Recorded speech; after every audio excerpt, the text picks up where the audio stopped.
My word is application. My You Go Girl word is achievement. My word is ingenuity. My You Go Girl word is originality. My word is innovation. My You Go Girl word is commitment. My word is opportunity. My You Go Girl word is passion. Application to me means that all the attributes and personal skills that I learned from FIRST Robotics, that I can apply them to everything else in my life and with all the other activities that I do and carry it with me for the rest of my life. Ingenuity means to me that when you're on a FIRST team, you have to be very creative and clever and really original with your designs. I chose the word innovative because I think at FIRST we have a very innovative program. We have to go out and build robots, but it's not just about the robots, it's about like I don't even touch a robot. I don't even touch the robot, I just film. You know, I film the people who touch the robot. It just kind of represents like why I'm doing what I'm doing and why I'm going through what I'm going through when it comes to engineering and science, technology. My word is originality because when I'm at robotics, I can be anyone I want to be. I don't have to pretend to be anyone else. I'm original. My word is achievement because I feel like I can achieve whatever I want through FIRST Robotics. However much you put in, like how much commitment you put in, that's how much you're going to get out. I always feel really uncomfortable in class. I don't really participate in anything, and I think You Go Girl helps. You Go Girl is an important program because it inspires the next generation. It shows them role models that they can look up to and see that engineering can be fun. You Go Girl really hits me in a special place because when I decided to join the robotics team, I didn't know anyone. Everyone else were already friends, and I was really nervous about making friends. But everyone was so friendly and so Meg, you can do great things. And it's I don't even know what I'm doing. And I think that You Go Girl really inspires people and makes them feel more comfortable being, who they are and doing what they do.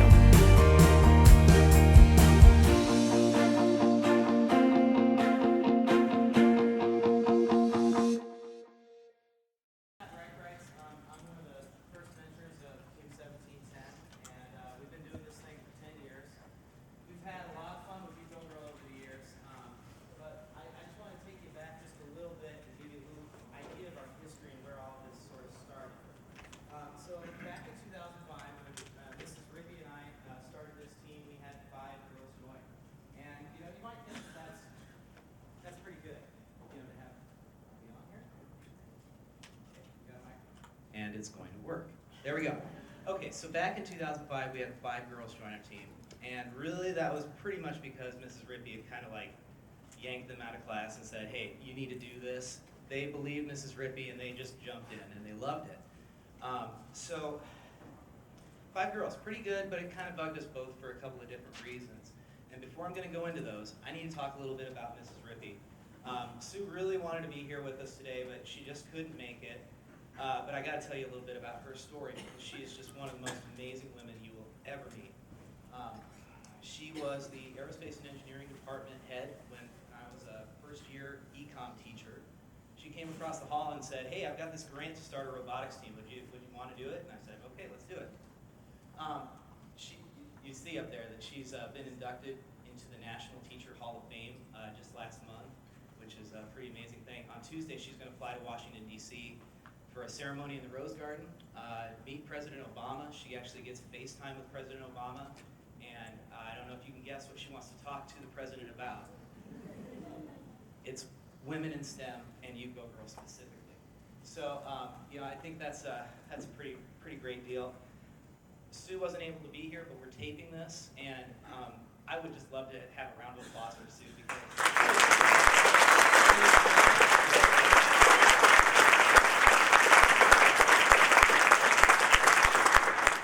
she'll definitely appreciate that. And so, looking back into Sue's past, she grew up in a time before girls were really able to participate in sports or extracurricular activities.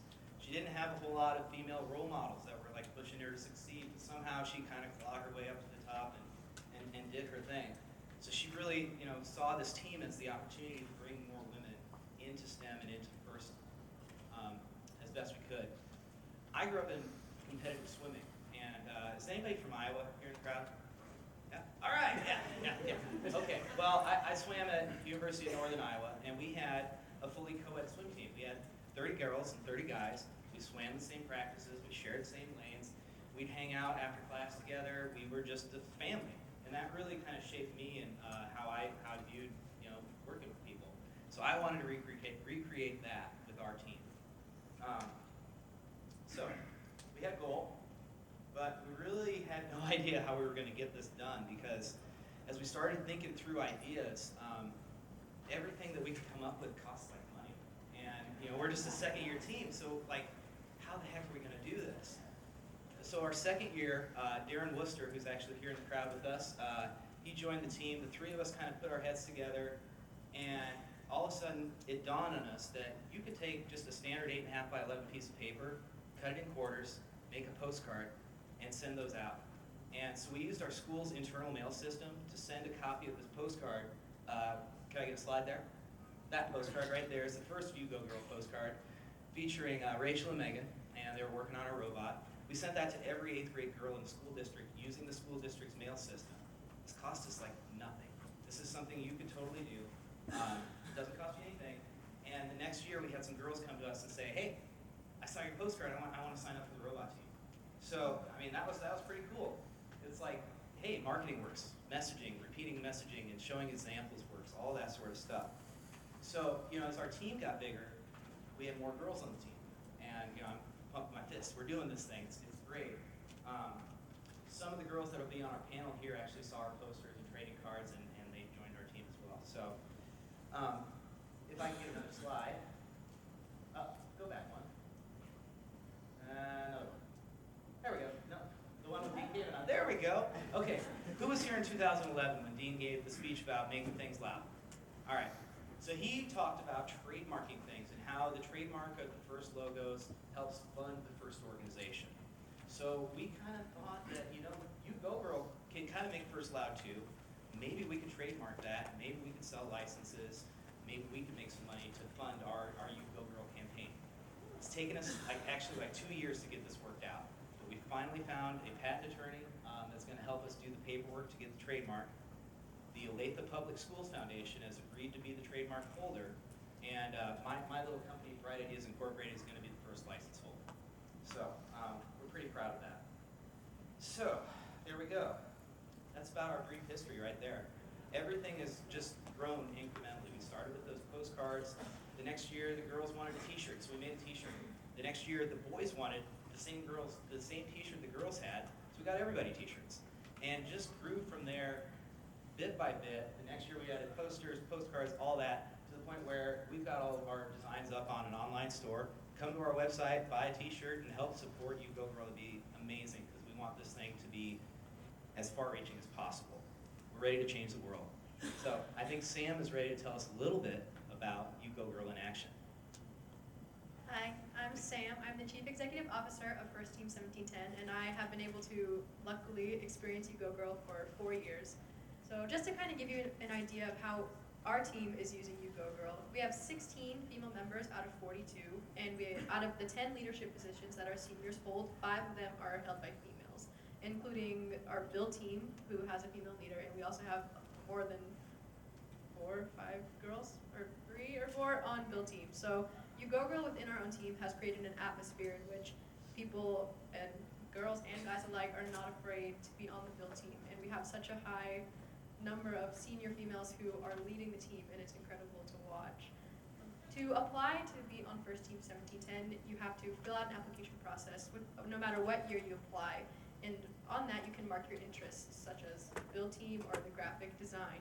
And what we do, instead of coming in with what can you already do, can you already build, can you already draw, can you already do anything, we come in with what are you interested in learning, and what do you think you want to be when you grow up, and how can we help you become that? So it really creates an equal playing field for everyone, girls and guys alike, who don't know exactly what they're getting into, but are all learning the exact same things. So girls will never be scared, because guys also don't know the skills that the girls are learning too. So we really try to create that atmosphere in which everyone has an equal opportunity to learn something new and experience first and STEM firsthand. And also, we already mentioned Mr. Worcester, but it is incredibly important to have coaches who are the driving forces behind how successful your team is and how well you do. So Mr. Worcester has really been one of the driving forces behind You Go Girl for the past 9 years, and it's been incredible. And without his support, honestly, I don't think we would have been where we are today without You Go Girl. And it's been very great to have him. So make sure you have an incredible coach who has the chance to do it. Yeah, so I cannot stress enough how incredible it is to have a female mentor in your life. And I've been incredibly lucky to have a network of female mentors for about 6 years, I think. And I can't tell you enough how much confidence it has given me to be able to have a strong woman at my side in STEM versus, our male mentors are great as well, but it's something new to have a female mentor in STEM who has gone through the experiences that the girls are going through, and it makes a difference in their life. And every single girl has a voice, and a female mentor really just helps the girls find those voices. So to do this, our team is always searching for more female mentors, and we've actually partnered with the KU and KC Society of Women Engineers. So we have mentors from the collegiate and professional levels, and it is incredibly, I can't say incredibly because it's a great Hugo girl, but having mentors at the collegiate level for girls our age and FIRST and FRC especially is really crucial to being able to move on from high school into college, just because they have that experience of being the only girl in an engineering class. So trying to find someone from your local university who's strong and confident in STEM is really important. And having professional women, we have 4 or 5 professional women who come back and mentor us on a weekly basis, and they have gone through even more of that process and have given us more insight. So my suggestion would be to just go out to any local place, any local engineering firm or university, community college, anything, and find someone who is willing to help. And I can assure you that any woman in STEM is ready to help someone else and ready to bring up more people into STEM. So yeah, that's what I'd say. I think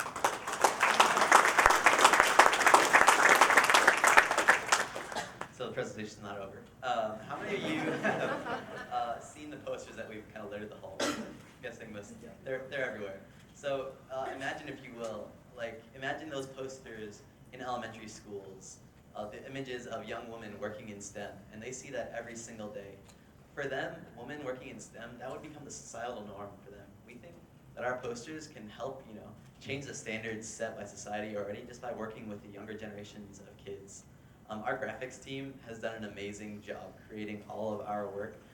They have posters, trading cards, badges, the t-shirts, all of that stuff. The graphics team works so hard to do. Our posters, they have an image of each girl in action, nice action shot of each one of them, and a word that shows what FIRST means to them. Their trading cards, again, they have that action shot of them working, and then they have a STEM field that they're considering, what they're interested in. And on the back they have some facts about that field. We think these are some of the most important pieces of graphics that we really create. It shows how truly expansive and vast engineering is for both guys and girls alike. For example, I think Paige chose mechatronics engineering. I have never heard of that in my life. But, and someone else chose Imagineer. These are really cool. The stuff's out there is just amazing. It's something that's for everyone, really. We're also in the process of starting a Hugo Girl newsletter that we're going to hand out quarterly. Be sure to sign up for that. If you guys, on your way out, you'll pick up a swag bag, I think, and we'll have a copy of that quarterly newsletter in it. Inside of it, it's going to be updates on what our team is doing with Hugo Girl, how we've kept moving forward with it, maybe highlighting some of our team members. And something else that we're really excited for is we're going to highlight other FIRST teams and what they're doing to empower girls on their team, other Hugo Girl initiatives that they're kind of taking up. We're also starting a starter pack. This is something that we're also very, very excited for. The starter pack is going to contain our badges, our shirts, our trading cards, all that stuff, as well as a beginner's guide to inspiring females, to getting more girls to join their team. We're also going to do something where for every kit that's bought, we will donate a kit to a team who might not be able to afford it, so we can spread that just to everyone. We think it's important for every team to have. All right, hi, I'm Shelby. I'm CCO on the team. And like what Nick was talking about, all these shirts, all this promotional material, we have an expansive outreach team that is dedicated to fostering an interest in the youth. And specifically, we gear a lot of our efforts towards girls because statistics show that they actually need a little bit of extra encouragement. That being said, we don't just have outreach events for girls. We incorporate boys and girls together, and we encourage them to work cooperatively.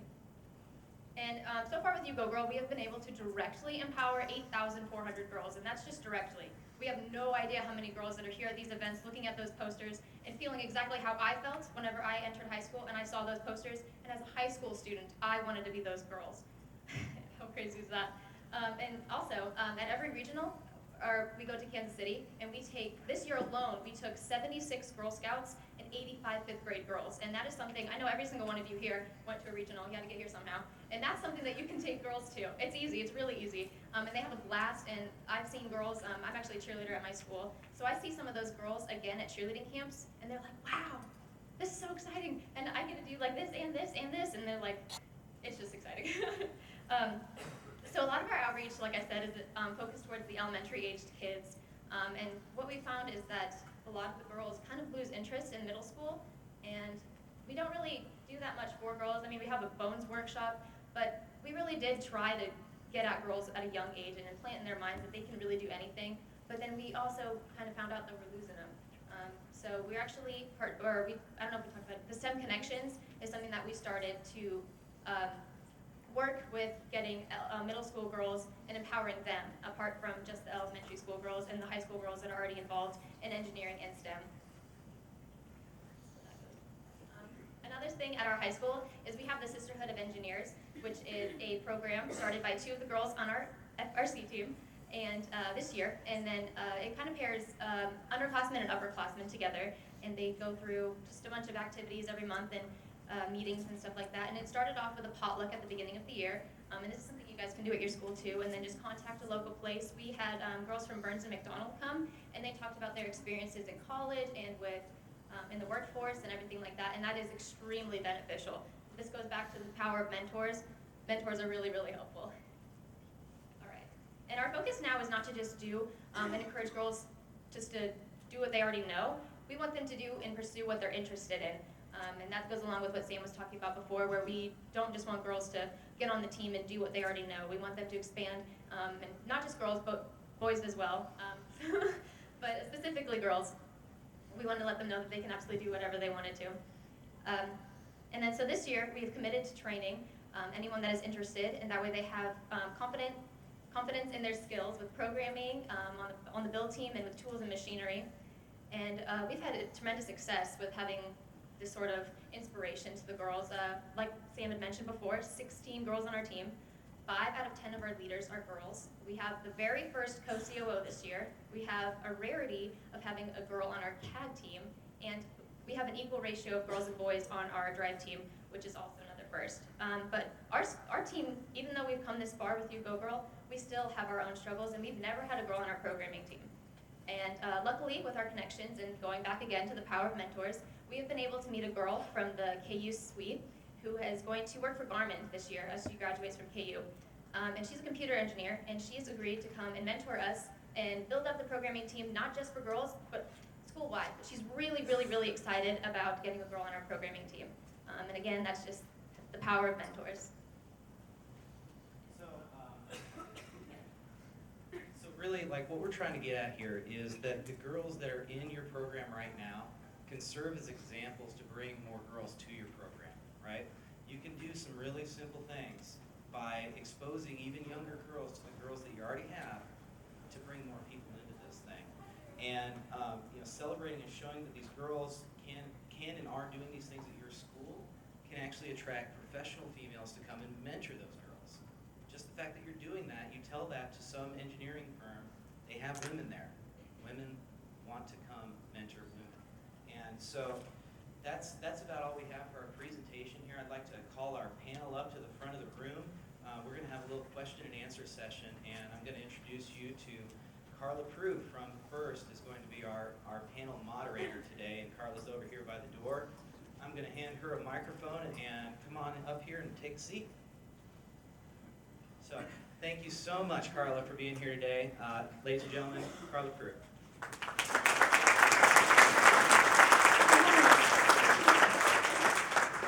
I apologize in advance for my voice, and they offered to replace me, and I said no. I know this group, I want to say intimately, but that sounds creepy. One day at First Headquarters, I was going through my mail and I got one of the trading cards. Now, obviously, look at me, I'm not young enough to be on the team, but I thought, what a cool program. So I looked them up and in Tim's, and I picked up the phone and I called and I talked to Darren. And I wanted to know more about this, this organization and what they were doing. I thought it was the coolest thing ever. And so I ended up writing a newsletter article about them to try to get the word out, because I just thought nobody else is doing anything like this. And I have to say, the newsletter article that appeared was the highest read article in First history. And we got some really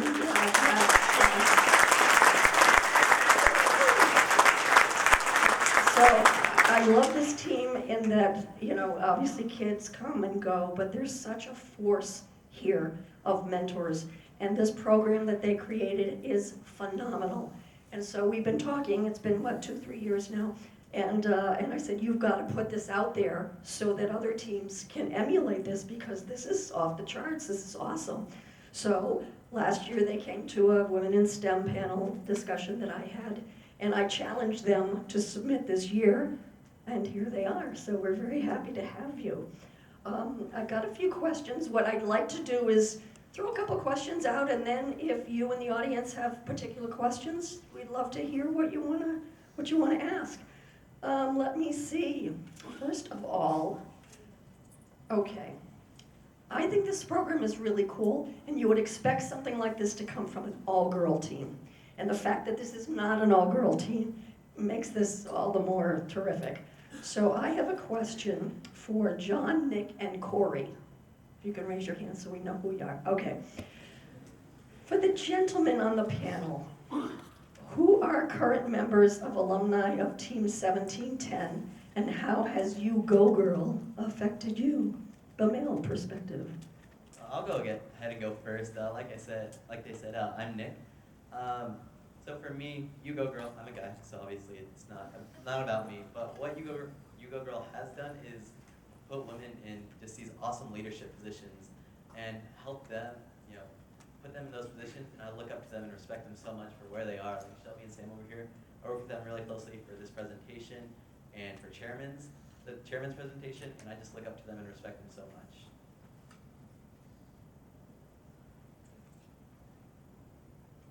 Okay. Oh, I think so. You gotta get close. Okay, I'm John. And in my life, when I think about what You Go Girl, how it affects me, I think first of my sister and the world and environment in which we're gonna leave her. I think that when I imagine my sister in a, like she's coming to Northwest next year, and when I think about her on the team or her in a professional work environment, I want to make sure that she's treated with proper respect, that her opinions are listened to. Next, I think about the amazing women, my peers around me, who are just the most professional and dedicated people I've ever had the pleasure to work with. Oh. Could you not eat him up? Wow. I don't know why I have to go after. Yeah, that's a tough act. I'm Corey. I'm actually a mentor for 1710. I came to the program in 2008, 2009 were my high school years. Graduated college, now in the workforce. What You Go Girl really means to me is having better mentors and better STEM education. Now, better can be achieved several different ways. One way that I think would be very effective is variety, right? Frankly, there's not enough women in engineering. The more variety, the more women, the more men, the more anybody, seriously anybody, gets involved, the better the mentorship will be, the better the people that are being raised through this will be, and the more mentors and things like that we'll see. An example of this would be like, if you think back in history and say, who inspires you? Some names that come to mind are like Einstein, Newton, right? People like that. Our field names, right? there's not enough variety there. We need more variety, more women. That's what this program needs to be. That's a good answer. Where is Paige? Yes. Okay, you're stealing my thunder here. Okay, I'm just saying. You know, from my coaching and mentoring perspective, what I see You Go Girl and how it's affecting our young men is just strictly they are 100% willing to take input from women and girls. And I know women in this audience have fought that battle before and had that challenge where the guys just don't want to listen. And so what I see is we're sending out guys that are ready to work with women and are not only willing but want to work with women, because we know that we can't rule out half of the population, right? We all have great ideas. We're all building these things. We're all building this future together.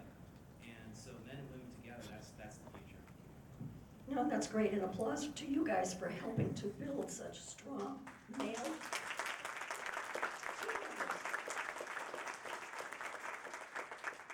Okay, where is Paige? Okay, Paige. Hello. Do you have any girls on the drive team? And if so, what has their experience been? So this year I'm on the drive team. I was actually on the drive team last year as well, and this year I'm a human player.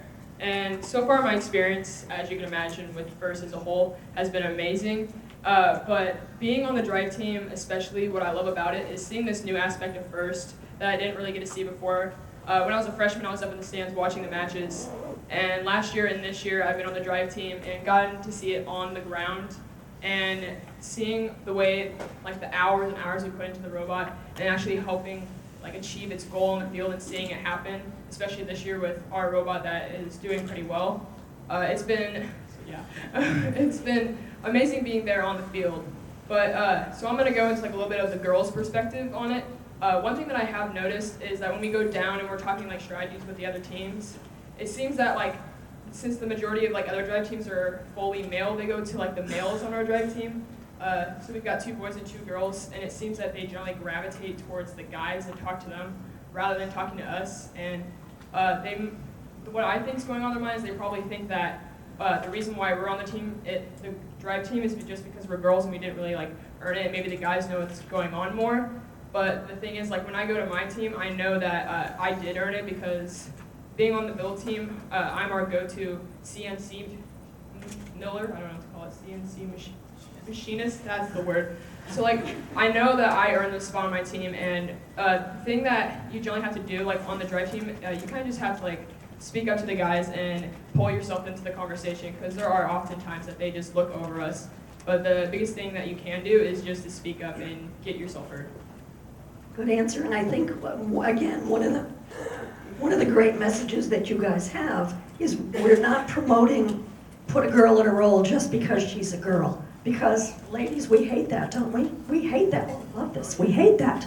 So the fact that you have to earn that spot with the guys is great. And I love the fact that the guys respect the fact that you've earned that right to be there. So kudos to you. Yeah. I should also mention, I was on the drive team last year with Paige. She was the coach, and to tell you how qualified Paige, Paige is the toughest person I know. And to tell you how qualified she is for that position, when Paige yells at you to do something, you do it. Like, she would yell at us to go left, and the team next to us would go left. That's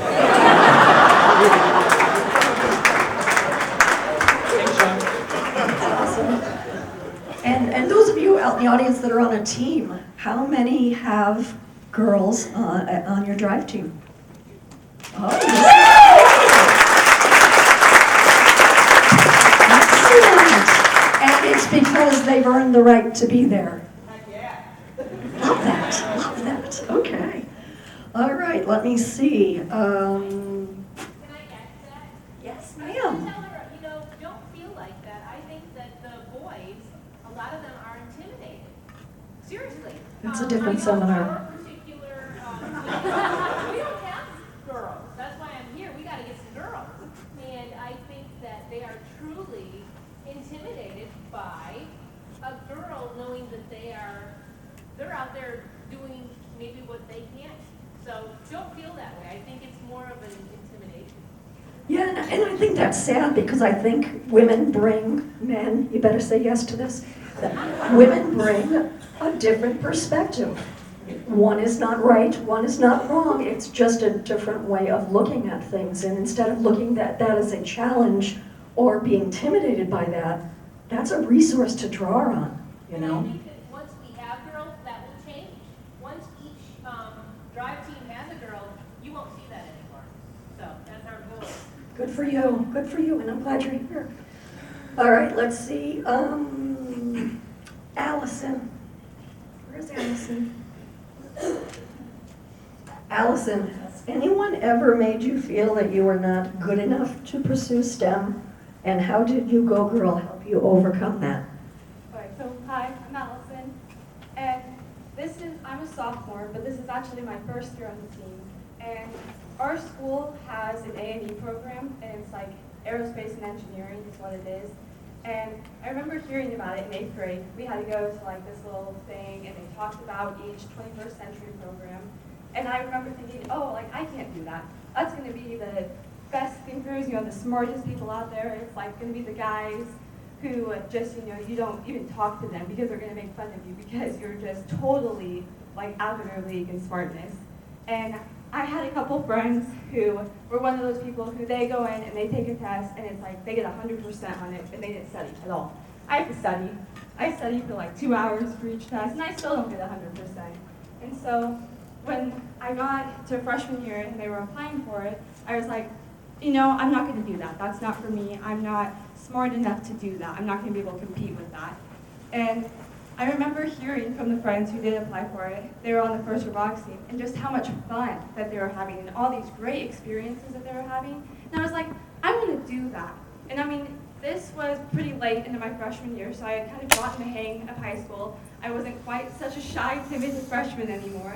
And it was like, why can't I do this? I mean, worst case scenario, I hate it, I'm being made fun of, and I quit. I mean, nothing's going to go wrong there. And then at least I tried. And so I try out for it, or apply for it, I guess. And then I apply for first robotics team, and I make it, surprisingly to me. And I just noticed how much of a difference there was. And not even just the guys, but even the girls, and that they cared to actually listen to what you say, and they wanted to hear you. They listened. And I just think that was really cool. And I think the You Go Girl program kind of was the thing that helped that team do that and realize that that's what it should be like. I'm Melanie, and there's this sickness going around A&E. It's called Only Girl-itis.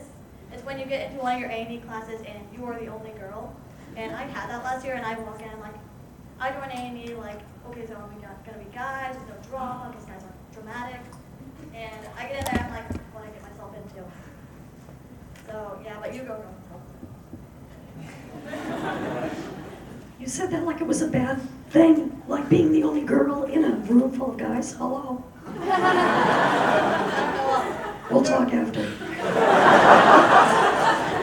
There was this catapult project, and my partner was a guy, and I'm pretty sure he almost killed me like 3 times with the drill. He like almost lit the thing on fire. All right, let's see. We've got a couple more, and then we'll take some from the audience. Where's Jordan? Jordan. Hi. How has You Go Girl helped you find your voice? So hi, I'm Jordan. As you can tell, I'm a sophomore, and this is my second year on the team. So I think the biggest impact that You Go Girl has had on me is that I just feel so much more confident in my place on the team and just in general as a person. I remember in elementary and middle school, I didn't really have that confidence. I used to be really shy. I didn't really want to talk to people. Here I am now, I guess. But I didn't really feel very confident, and I was the only girl who joined the science club when I was in middle school, and that was just not a comfortable environment for me to be in. And then even in some of my science classes, some of the guys who I would work with at my lab station, they wouldn't trust my answers as much. They wouldn't trust my judgment and might go to other people first. But I decided that I'd apply for the robotics team. I thought it'd be a fun challenge, and I wanted to learn about technology, robotics, etc. And it's just provided a network of girls and guys that have been very supportive in helping me find my voice and be more confident and put my ideas out there. sometimes I would have an idea and I wouldn't know how to speak up, how to kind of butt in and get that out there. But these people would allow me to do so. So it's just kind of provided me with an outlet so that I can voice my ideas and feel like I have a role in the team. So basically, You Go Girl has made me feel more confident, and I wouldn't trade that for anything. Look at you. All right, good job. You go right ahead. You go, boy. We just talked about Jordan Allison, and oh, by the way, all those posters, trading cards, the T-shirts were designed by Jordan and Allison. So.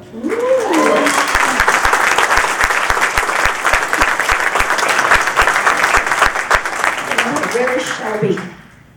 Shelby. And I want you to answer this to this lovely young lady in the front row here who's dying to know the answer. Where do you think women in STEM is headed? All right, so I actually kind of grew up knowing that STEM would kind of be where I would go. This is just a little backstory to what I'm going to say in a little bit.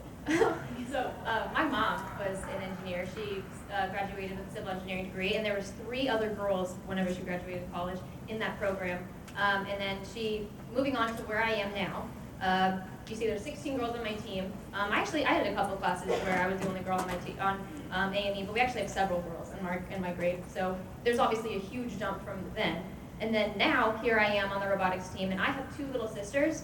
One is, she's gonna be a freshman next year in high school, and my other one is 6 years old. She comes up to me and my other little sister, and she's like, Sammy, you're gonna go to high school next year. That means you're gonna be on the robotics team, and you're gonna be just like Shelby. She thinks that's the normal. She thinks everybody's gonna go to high school and do robotics. And I have another little brother, and she doesn't go to him thinking that he's gonna do robotics. She goes to my sister. Because me. Good. It's gonna be the normal. That's what it's gonna be. Excellent. Mama, raise your right hand. So what advice would you have for this young lady in the front row about pursuing STEM or robotics? You can do absolutely anything you want to do. That's what I have to say. And you don't have to just, if you're not comfortable at first, get into something that you're comfortable with and build your way up. And I think a lot of girls on the team, they may have gotten into a position where they weren't exactly hoping that they would end up, but they end up moving up, if you want to call it moving up. But they move up in their own, in their own opinion. They move up to be exactly how they want to be and exactly how they envision themselves being. And that's because of the boys on the team who are wearing the shirts supporting us, the mentors on the team, the girl mentors on the team, everyone that is here telling you that you can do absolutely anything and showing you examples and really just motivating you along the way. Yeah, I'm Mrs. Wingfield. I'm a new coach. I'm new to FIRST Robotics, and girls in STEM is just really close to my heart. And I'm going to say something that might sound a little odd for many of you out there, but yeah, I do that all the time. Most of the people sitting in this room at some point feel like a fraud. You feel like, I can't go out for that team because I don't know how to do that. Or I don't want to apply for this position because I don't know how to do that. And people will look at me and think I'm a fraud. People will know that I don't know everything. And everybody feels like that, whether it's a new position in high school or you're moving on to college or you're starting a job. And we have this fear that we'll be found out, and it makes us not want to take risks sometimes. But everybody feels the same way. And if you go ahead and take that jump and you take that risk, and what I call fake it till you make it, you will develop into that person that you so bad want to be and develop those skills as you go. So it sounds like terrible advice to say, fake it till you make it or fake it till you become it, but it's a way to keep moving yourself forward even when you're scared to move forward.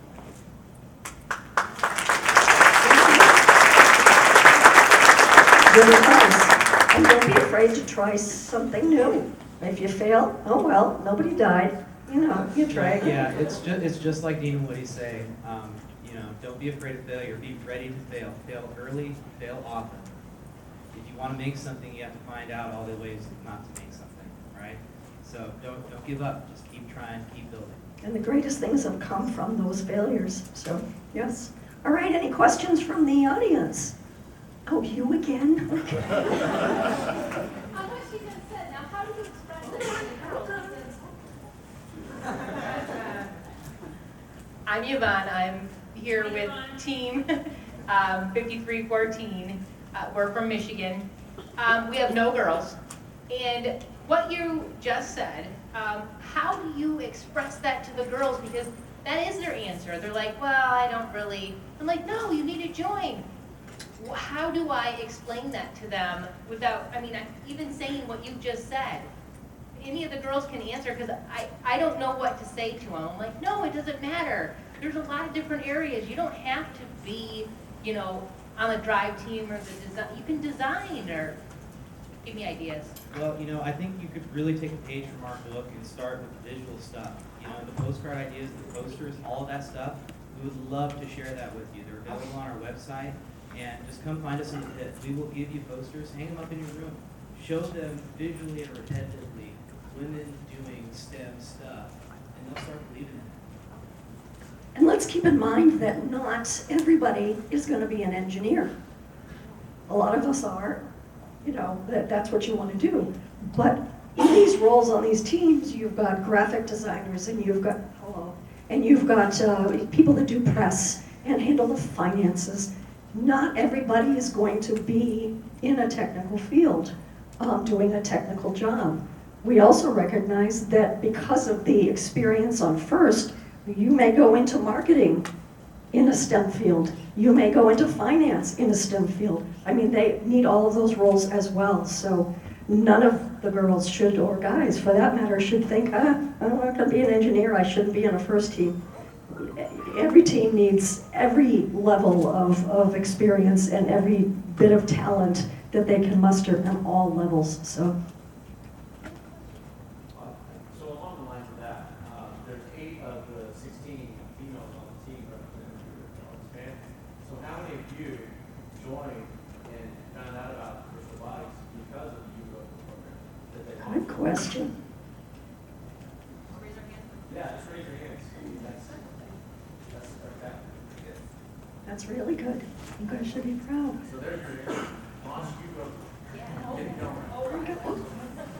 Doing my Oprah. Here we go.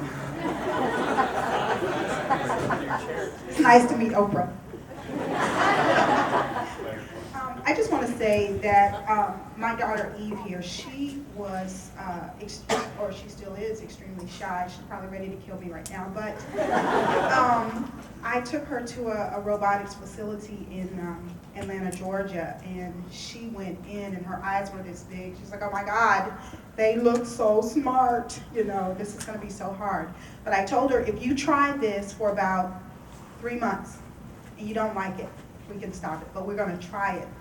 It's like trying a green bean or a pea or something, but just try it. So she's been doing it for almost a year now, and she was on the drive team this year. She's super excited.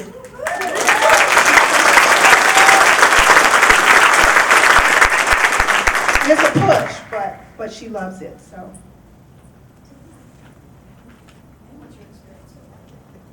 I'm really happy about how far I've come. I've learned a lot, even though I was really intimidated at first.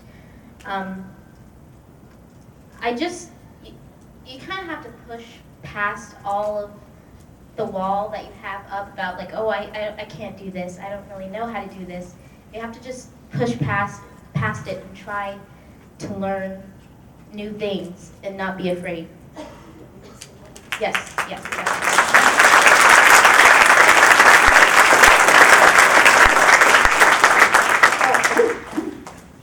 You've got stuff. Oh. You are delicious. Hello, good afternoon. First of all, thank you to everyone on the panel. It's a great experience to hear you guys talk about this, so thank you for your time doing this. I have an interesting issue. I don't want to say issue. I have an interesting situation with my team that I'd love your advice on or insight into.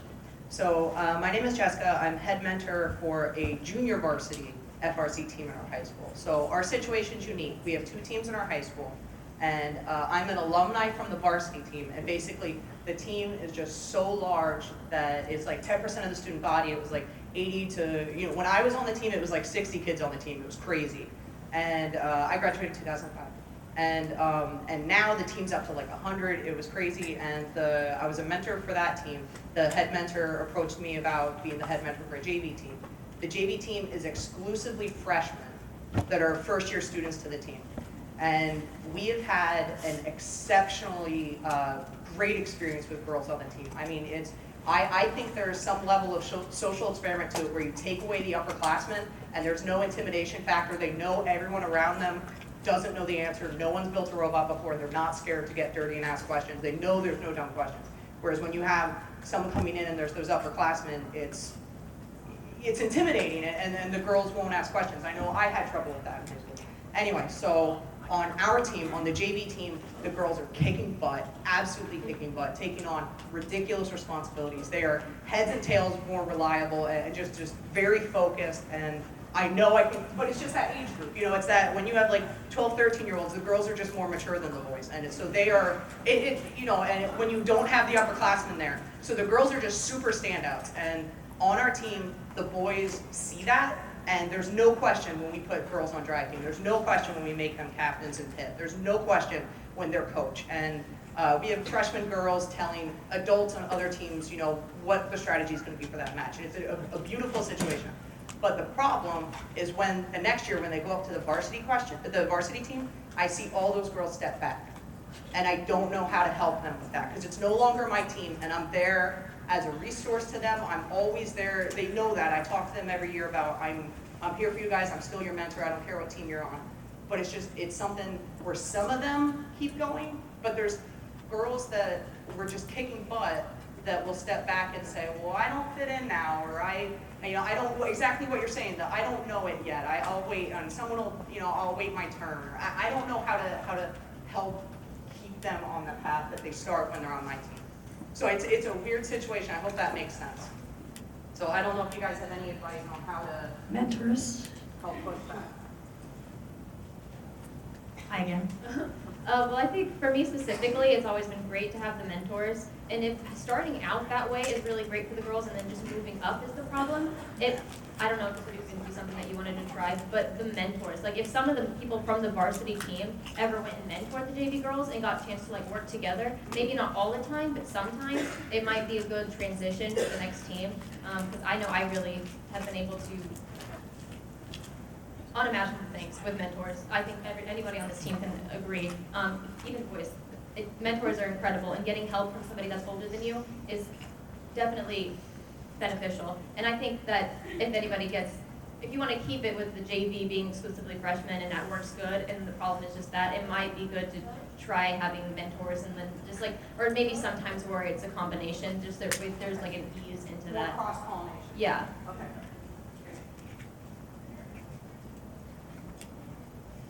Okay, I know for me, the upperclassmen were the people that helped me come to like where I am because I was that shy, timid freshman that felt like I did not fit in. And I think it was once the upperclassmen kind of took me under their wings and helped out with me, like helped me out, I think that's what like helped build up my confidence. They showed me that I could do things and that I was capable of doing whatever I wanted. So I think maybe, I'm not gonna try to tell you what to do, but maybe if you had some of those varsity kids come down and work with the JV so that they kind of knew each other, they were familiar, then the JV moving up, they would already have relationships with some of those kids so that it wouldn't be as intimidating going in not knowing the older kids. It wouldn't be as, just not as intimidating, so that there were already those connections and they had already, the upperclassmen kind of already took them under their wings so that they can move up with them. Okay. I don't know if this would be appropriate or not, but even, if you did some pairing with your upperclassmen and your incoming sophomores, and maybe even, in education, we scaffold learning. So maybe even scaffolding tasks for some of your young girls who used to really speak up, put them in charge of something on that varsity team to where they're still able to express themselves and see that they can be successful. With a little bit of support and a little bit further step each time, maybe. Does that help? Does that help a little? Oh, yeah, definitely. Excellent. Very, Okay. very good suggestion. Okay. No, oh, we'll take you in the front.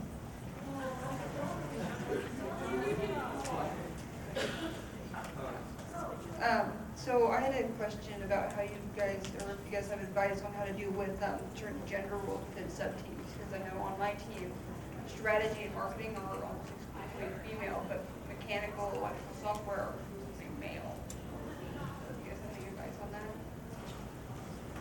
Well, This is where they end up. I understand completely, and I think we're making much progress there. I think, you know, when teams look at even just the mentors, because I think the mentors have so much. I was recently reading a study, all right, going to a little research, where, and I think this was the American Association of University Women. I can't quite remember, so, but they were passing out resumes, exact same resumes. One that was John Jones and the other was Jennifer Jones. And they were sending them to colleges, great schools, and having them look at these resumes. They were sending them to engineering firms, companies from around the world, and overwhelmingly, the males were picked for the positions over the females. If they just had to, you need to choose one, right? It's the same thing, but the name. And overwhelmingly, it didn't matter if it was a male or a female selecting that person. Okay, so as women, we have this gender bias too. That's what we're trying to change, right? So you go to your mentors and you have serious discussions on, as mentors, do you feel that your girls are as strong as your boys? And that's a difficult decision, That's a hard conversation to have, because we want to believe that we are completely objective. And there are things that we don't even know about that control our decision. So my recommendation is we need to start these conversations. And particularly, I think FIRST is a great place to do it because everybody wants the same thing. That probably doesn't help you. But I want you to know that, well, I'm the best. So who picks who does what on your team? Do the students pick that or the adults pick that? The students are they're allowed to go wherever they want or intermingle with whatever sub-teams, but how it always ends up falling is strategy is almost exclusively female, marketing's female, and then mechanical, it's always a male leader, it's always electrical's male. The thing that's worked for us is repeated messaging and the visual imagery of women working with the tools and building the robot. It might not help your class, it might not help the class under you, but in 5 years, that's going to be normal for those girls. That's going to be expected. If you can make some posters, if you can send out some marketing, some visuals, beat that steadily that women can do this, women do this, women do this at this school. It becomes the expectation and it just becomes this wheel. It just keeps spinning. And it got started really slowly with us, but it's going down. I think too, some successful, at least FRC teams they start when kids come into a team, they start them in different roles and they do that role for a short cycle and then they move on to something else. And sometimes you put somebody in a role that they're not accustomed to or don't know a lot about. It's amazing what can come out of that. So you might want to suggest to your mentors that, I want to try doing that. Maybe I'll suck at it, but let me at least try and see what they say. Yes, ma'am. Hi. So I'm from the same team as she is, and we obviously have seen the same problems. But I was wondering how you think we can have the male members of those sub-teams become more supportive of having girls there. And obviously you said the visual representation, but is it just, what kind of attitude changes have you had to have for the male members, maybe, or for the girls, what kind of attitude changes have you had to help the guys have to accept you into the team? Hi, my name is Lori. This is my second year on the team, and I'm a sophomore. One of the things that I've noticed, especially working with younger girls, is that a lot of times girls don't have the confidence to stand up for themselves when the boys do. And a lot of times you just need to be able to speak out and put your ideas out there, and that's when the guys will see that, oh, we are the same. And that if you don't show what you have, then they're never gonna see it.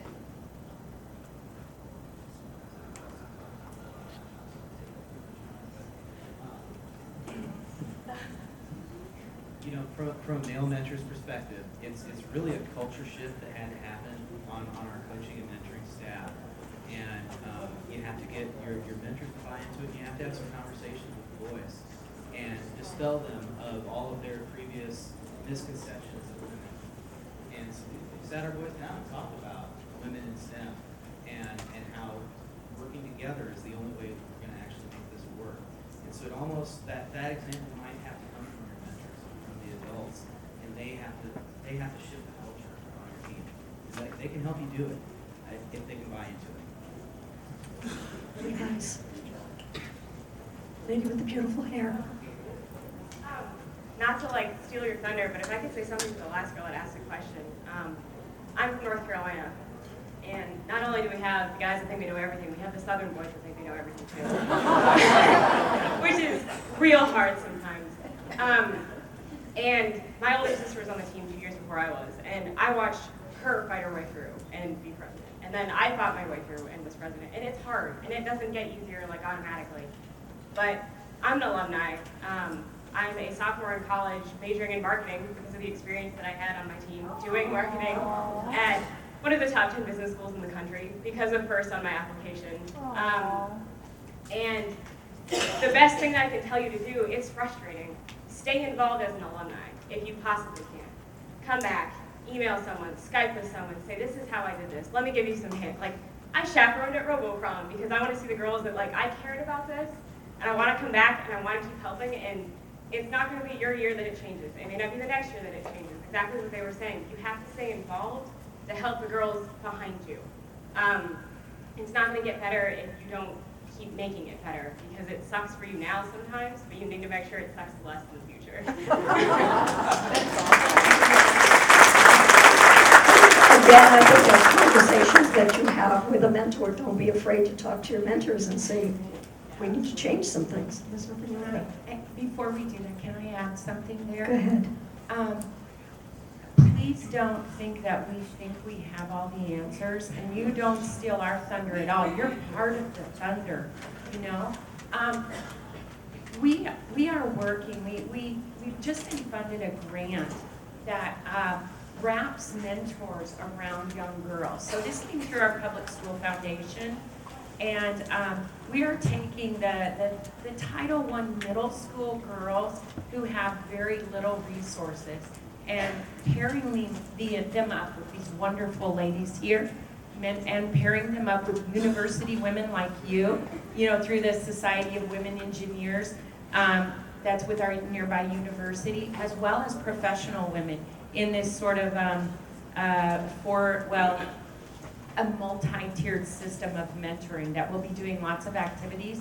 I think those girls' confidence, there's a number of things that are going into that, but that program is specifically targeted toward girls, and their confidence when they hit more years in junior high, middle school, as they grow into high school, their confidence will be such that I hope it's like yours, where, you know, I'm not gonna sit down and play back seat for those very nice Southern gentlemen. All right, we're running out of time. Excuse me here. I would like to throw out a plug, because it's part of my job at headquarters, is working with our alliance partners. And one of those partners is the Society of Women Engineers. And something we've been working on that just happened a month ago is that they offer free memberships to girls from 13 up. And with that comes all the benefits of a standard SWE membership. You will make some great connections. There are some great mentors. There are chapters all over the place, and they love FIRST. And there's also some funding arms there that may help your teams as well. But these women are spectacular resources. So if you get a chance, go over to the Innovation Fair. They have a booth, and the team one is called SWE Next.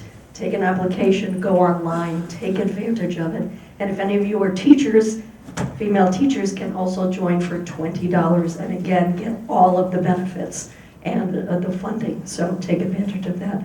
Anyway, before the big hook comes and drags us out, because they're Nazis back there, we are going to exit from here.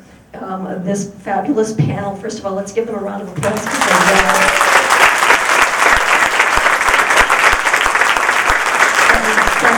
I think they have a selfie station set up outside with the You Go Girl print, whatever you want to call it. I don't know these things, but and I think they have swag bags for you that they would love to share. So if we can exit out here, and the panel will also be out there. I know many of you didn't get your questions answered, so please feel free to grab them out there.